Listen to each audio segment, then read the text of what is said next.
Hey everybody, it's Jason Flurry with Legacy Partners Financial Group. I just wanted to give you a quick update on something that I've been watching for a while. And now that we've got a new president in the office, we've got maybe a new phase of American politics in play. I think we may have a new phase of market uncertainty that's also developing. And I've been watching this volatility index. It's commonly referred to as the VIX.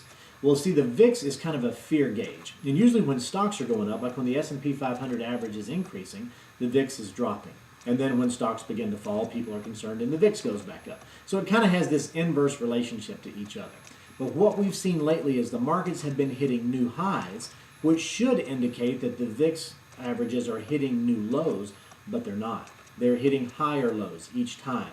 And that means that there's more fear and anxiety in the market than what we would normally anticipate when the averages are as high as they are right now.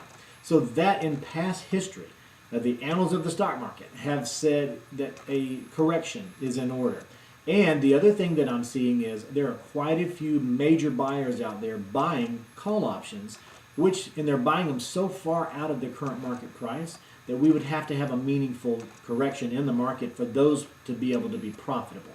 So they're hedging their bets to be able to do that. And that's a prudent move, but they're doing it at such a disparity over the current price, and they're really just 30-day kind of options. So we're expecting maybe within the next month to see a major move to the downside in the stock market. Now, I don't want that to be a concern of yours, and I want you to stay calm in a situation like this because really this is going to be an opportunity to buy. And when we see averages pull back like that and we have a sale in the market, where would we be looking to put some of that cash to work?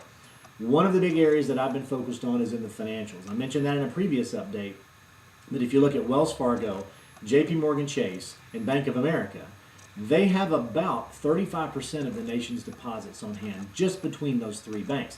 Back in 2008 when the market corrected, the government basically allowed them to go and pick up some of those struggling banks, and they all gained significant market share during that downturn. Well, now that's become more profitable for them.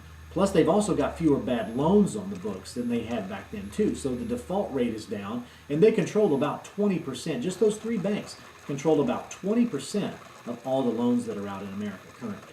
So with interest rates rising, those loans are going to be more profitable for the banks. With fewer bad debts on the books, that will also reduce expenses, and they're automating so many things that I think we're going to see expenses go down there, too.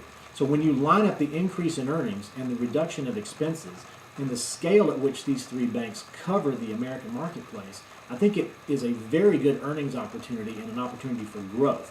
So if we do see the market pull back, that's going to be an area that we're going to be pressing into and really watching closely. There are other areas in the markets that are also attractive, but I think that this offers an unusual opportunity, and that's an area that I'm going to be watching closely.